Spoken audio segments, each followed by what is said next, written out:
All right. In the last update, I was able to get the CB550 running. Now the task is to get this bike rideable and roadworthy. The first batch of parts I ordered were handlebar controls such as brake and clutch levers, along with cables and pod filters.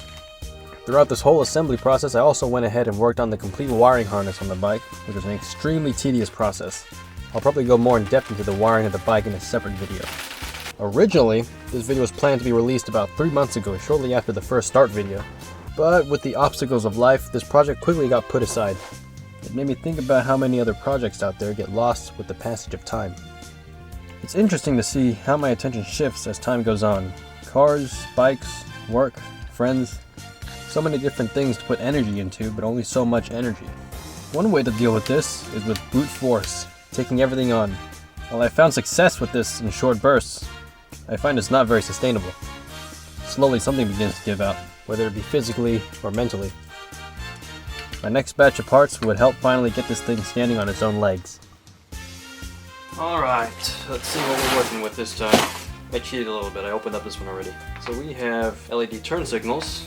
We've got an aftermarket headlight with headlight brackets. And this is the one here. If you guys ever need vintage Honda motorcycle parts, everything I get is from 4-in-1. Pretty much everything I've bought for this bike has come from them. Alright, well before we go into this, I do want to show you guys the tires I got. These are Shinko 712. They're nothing too special, but they have a nice profile and they fit the Cafe Racer build pretty well. Here I have a new shifter, since my bike didn't come with it. We got brake shoes for the rear brakes. This is, these are motorcycle tires, so this will go over there. Here is the chain, and I believe this guy here is the sprocket. Yeah, this is the sprocket. I'm sticking to the stock gearing, so this is a 37 tooth. So this is everything I hopefully need to get this bike roadworthy. We got turn signals, front and rear sprocket, rear brake, chain, got ignition coil brackets, rear brake switch, swing arm washers, tire tubes. I have one alignment bolt because I'm missing one. The sprocket spacer, or sprocket, whatever that's called. And then a gas tank gasket, or mounting gasket. Helmet, and then the tires. I can't wait to put those on. Interestingly, these retainers are reverse thread. You turn right or left to tighten them. I was turning right. Yeah, you turn left to tighten them. Man, it has taken me probably 4 or 5 hours just to true these wheels. We're finally done, which means now we can get the tires back on. What to do when the tasks pile up? When everything on your plate seems like a priority and you're unsure which to put first. On one end, there's total concentration. Focus on and concentrate on one area of life, but forcing yourself to neglect the others.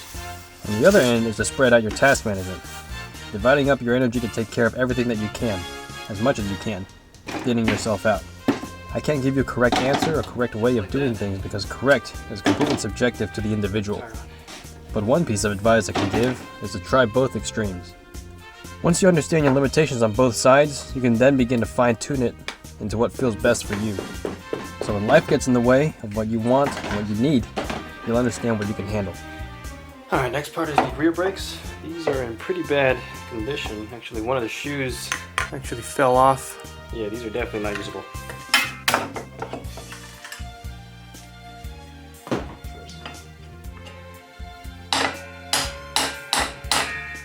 If something doesn't work, just whack it.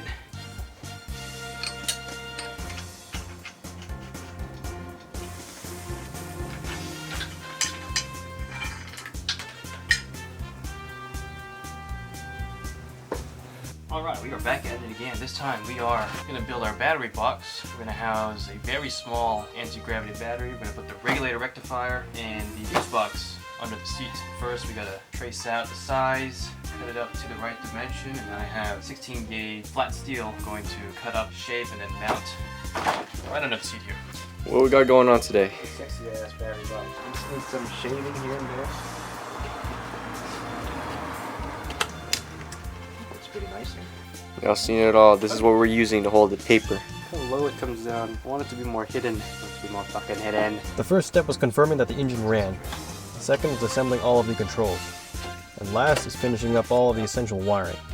Now it's time to see if all this work has paid off. All right, so the bike is completely cold. I just rolled it out. Gonna see how well this runs. Fuel on.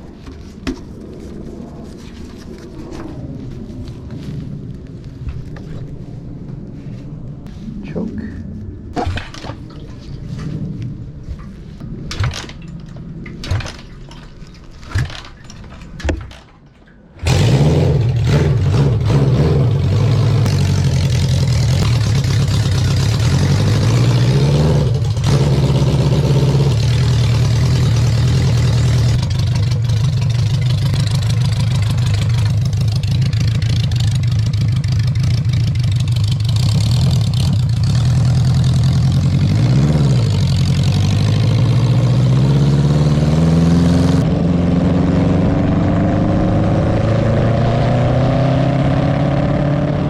Dealing with projects and hobbies like this, life seems to always get in the way of progress. It really does benefit one greatly by setting detailed plans. Plans that can adapt and work around life's challenges. Plan to your limits, but strive to push past them. Start small. Every great beginning starts with a single step, and there will be plenty of missteps along the way. Keep yourself disciplined to maintain progress, and before you know it, you will finish what you once dreamed of starting. Oh man, this is amazing. This is amazing. Alright guys, the motorcycle works. Subscribe if you want to see some progress on this. Next up, we're going to change out the seat, get the Cafe Racer frame hoop on. We're going to start cleaning up a lot of the paint and cosmetics. Add some extra instruments here and there, some gauges maybe. But man, I'm so happy this thing is finally running. Alright guys, we'll see you guys next time. I'm just going to have some fun before the sun goes down. Starts up so easy too.